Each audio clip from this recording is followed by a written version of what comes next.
সবার কাজ নিয়ে অনেক ব্যস্ত থাকে বা এভাবে করে সবার আসলে একসাথে কখনোই দেখা হয় না।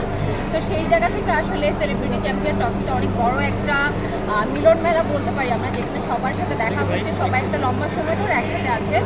তো এই জন্যই হয়তো সবাই চ্যাম্পিয়ন ট্রফিটা নিয়ে অনেক এক্সাইটেড থাকে। আচ্ছা, একটা প্রশ্ন করবো, এখানে অনেক সেলিব্রিটি অনুপস্থিত, যদি শাকিব খান এসে খেলতো বা হচ্ছে আমাদের আরো অনেক হিরো আছেন তারা যদি খেলতো তাহলে টুর্নামেন্ট আসলে কতটা জমজমাট হতো? আমাদের এখানে কিন্তু অনেক হিরোই আছে, বাট তারা হয়তো আজকে শুটিংয়ের জন্য উপস্থিতি নেই তাদের, বাট অনেক হিরোই খেলছে। সো ইনশাল্লাহ ফাইনালটা অনেক বেশি এক্সাইটেড হবো। শাকিব ভাইকে মিস করেন কেন এই টুর্নামেন্টে?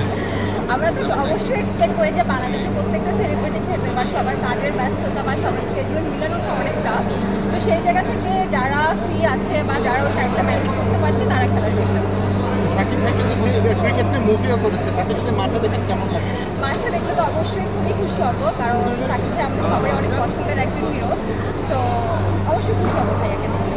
সম্প্রতি তার অনেক ব্যস্ততা যাচ্ছে, তার যেই মুভি করছে সেটাই ব্লকবাস্টার হচ্ছে, দেখা হচ্ছে কিনা বা সামনে আরো দেখবে কিনা? ওই যে ব্যাগ ওইখানে যখনই হয় আমি চেষ্টা করি কারণ আমরাই যদি না দেখি তাহলে আসলে জনতা কোথা থেকে দেখবে।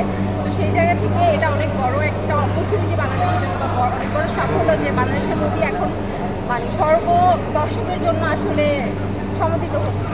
শাকিব ভাই সময় স্বপ্ন দেখতে যে বাংলাদেশের সিনেমা ইন্টারন্যাশনাল পর্যায়ে যাবে, আমরা দেখতে ইনশাল্লাহ পাচ্ছি। আমাদের ছবি অলরেডি ইন্টারন্যাশনাল যাচ্ছে, আমাদের ছবি কানে যাচ্ছে, আমাদের